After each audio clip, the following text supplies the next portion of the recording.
2 ans d'errance, des expulsions, des tentatives de traversée ratées, un passage en prison. Lamine, 33 ans, a dépensé des milliers d'euros depuis son départ de Gambie. Beaucoup plus que ce qu'il pensait, bien au-delà de ses moyens. Avec un fil rouge sur tout son parcours, les arnaques et les mensonges des trafiquants. Car ces sommes servent à enrichir le juteux business des passeurs dans le nord de l'Afrique, notamment en Libye et en Tunisie, d'où les subsahariens tentent de rejoindre l'Europe. Ces sommes ne servent jamais à garantir la sécurité des migrants. Selon Fondapol, le trafic de migrants rapporte entre 5,5 et 7 milliards de dollars par an. Des sommes aussi qui ont endetté Lamine et qui ne lui ont même pas permis d'apercevoir les côtes européennes. Il veut désormais rentrer dans son pays avec l'aide de l'OIM. I've heard myself many stories of migrants who've been detained by non-government actors and held for ransom or suffered abuse. De la Gambie à l'Algérie en passant par le Sénégal et le Mali, puis la Tunisie et enfin la Libye, Infomigrants retrace le parcours et les sommes dépensées par Lamine. Car la migration, c'est avant tout une affaire d'argent. Tout commence en septembre 2023. Lamine, chauffeur de taxi, vend sa voiture pour financer son exil. Il récolte un peu moins de 2000 euros. Yeah, well, Gambia, it's not easy anyway, you know.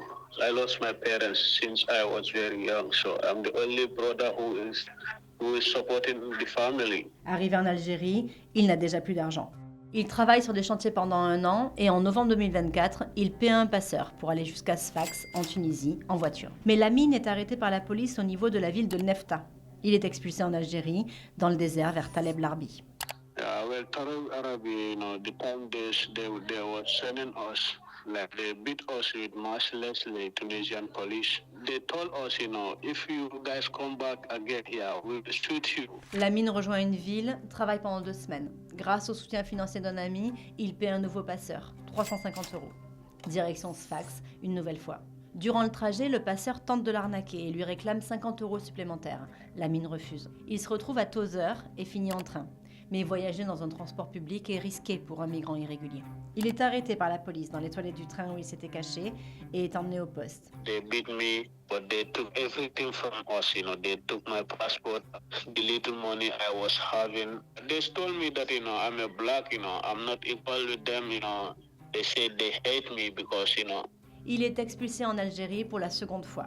Il passe 1 mois à Tébessa, rencontre de nombreux subsahariens, se crée un réseau. Des amis et sa famille l'aident à payer pour la suite. Il paie un nouveau passeur et il atteint finalement Sfax. Il dépense 100 euros pour une colocation, puis s'installe finalement dans les campements de migrants dans les champs d'oliviers de la région. Entre mars et septembre 2025, Lamine tente 3 fois de traverser la Méditerranée. Son embarcation est interceptée à chaque fois. En septembre, après un nouvel échec, il est expulsé vers la Libye. Avec d'autres migrants, il sera vendu à des intermédiaires libyens pour 700 euros. Aux mains des Libyens, Lamine est envoyé en prison à Al-Assa.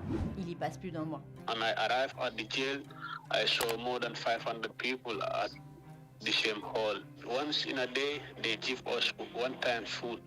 And I saw a lot of people, they are wounded. Pour sortir de cette prison clandestine, il doit encore payer. La rançon s'élève à plusieurs centaines d'euros. Le montant est négociable. Lamine négocie une rançon à 450 euros. Le paiement est effectué, mais les gardiens ne le libèrent pas. Les geôliers réclament plus. La famille de Lamine, restée au pays, met la main à la poche. Au total, 650 euros sont envoyés. Lamine sort de prison. Un taxi l'attend. Il sera encore extorqué de 80 euros sur la route. Arrivé à Tripoli, Lamine, désillusionné, effectue désormais les démarches pour être envoyé en Gambie via l'OIM. Smugglers, you know, the time, you know, we was living, like, you know, we was living Gambia. They told us, you know, the journey was not very expensive, but they want to scam you. That's the time I even regretted why I took the journey, because it's very expensive. Le parcours de Lamine n'a rien d'exceptionnel. L'extorsion de fonds et les arnaques des passeurs sont très fréquentes sur les routes migratoires vers l'Europe.